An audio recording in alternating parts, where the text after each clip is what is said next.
Sri Lanka package চালু হচ্ছে।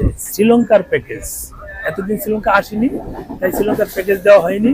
অনেকে বলছে অন্যান্য দেশগুলো শ্রীলঙ্কা কেন বললাম না, সেটা আসলে কি বলবো, টাইমিং এর বিষয় থাকে। চাকরি করেছি দীর্ঘদিন, দীর্ঘ 22 বছর চাকরি করেছি, চাকরি করেছি মিডিয়ার, সেটা তো আমার অনেক কথা আপনারা বুঝতে পারেন।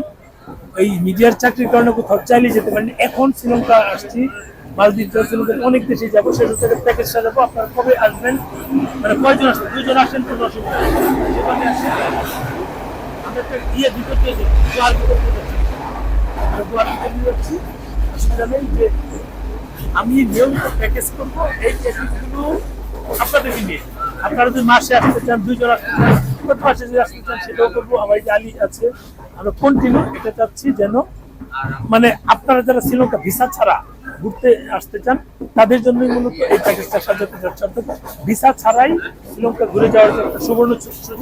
অন্য দেশ ভিসার একটা ক্রাইসিস, সেটা কিন্তু হচ্ছে না, শুধু টিকিট কাটতে চলে আসবেন। এই হচ্ছে শ্রীলঙ্কার প্যাকেজ।